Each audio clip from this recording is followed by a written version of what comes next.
Soccer is the beautiful game, yet in Europe especially, it is marred by racism at its worst.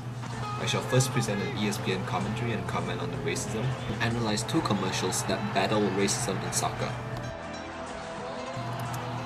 Omi and Winan talk about how racism is associated with structures of domination based on essentialist categories of race, and in this clip we'll see racial domination, emotional and psychological domination of black people's mind, emotions, dignity, evidently based on blacks' inherent nature, their skin color and family background, of which is of no fault of theirs, and is not in any way inferior. Concerns over controlling racist outbursts.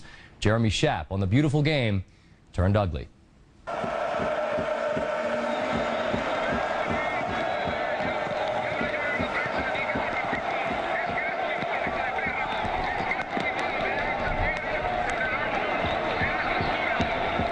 Carlos Kameni is from Cameroon in West Africa. He plays goal for the Spanish club team Espanyol, one of the strongest teams in perhaps the strongest league in the world. But even fans in his own stadium shower him with racist slurs and bananas. When I see a banana on the field, I think, I'm not a monkey, I'm a human. James Baldwin talks about the ticket to being white involving the dulling of consciousness and acknowledging that someone is not worth of dignity and integrity and honor. These people are evidently proud of their whiteness at the expense of others' worth as humans. Americans might find it difficult to understand how and why there are so many overt displays of racism in European soccer. But there's never been anything akin to the U.S. civil rights movement in Europe, in part because there are so few black Europeans. What is taboo in the U.S. simply isn't in Europe.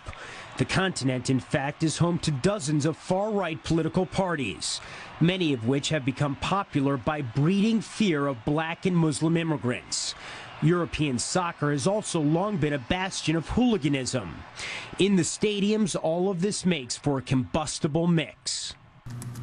Let us now evaluate two commercials, and characteristic of both of them are how they've been set in black and white, almost as if to emphasize that underneath a different light, our colors aren't distinct. Rather, we are just various shades of the same thing that draws us together, our humanity. Both of them are geared at combating racism, especially in soccer.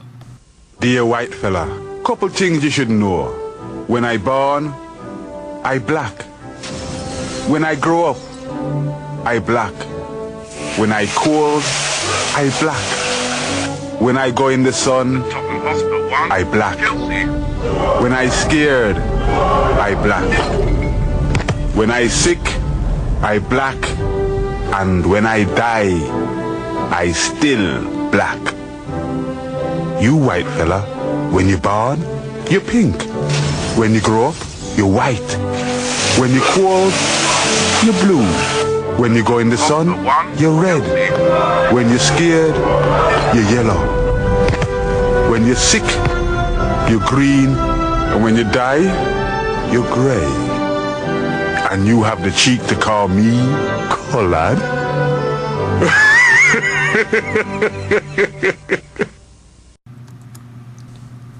This is a satirical joust at racism in soccer.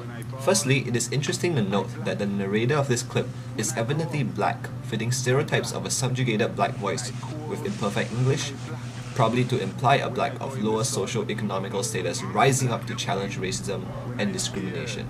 He jabs at whites' opinions of black as colored, citing how their blackness is constant, but whiteness is always subject to circumstantial conditions.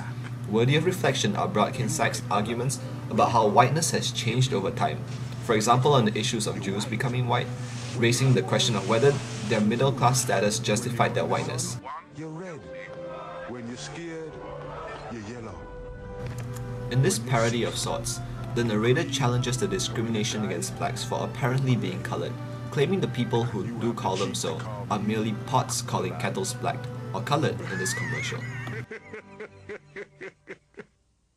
Let's now look at the next commercial.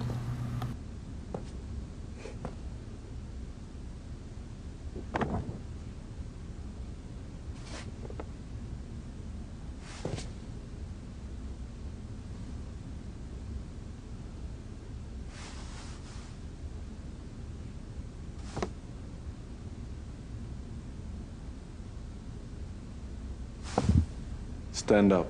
Speak up. This clip from Nike features several of the most prominent soccer players today. The commercial is interestingly silent, with the exception of footsteps and the display of signboards. On one hand, using silence and emotion to combat racial verbal abuse, and on the other hand, paradoxically urging the public to be their voices to drown out racism.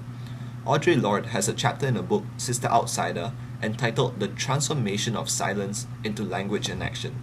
And in this clip, the silence is absolutely deafening, nudging forth a clarion call against racism in soccer.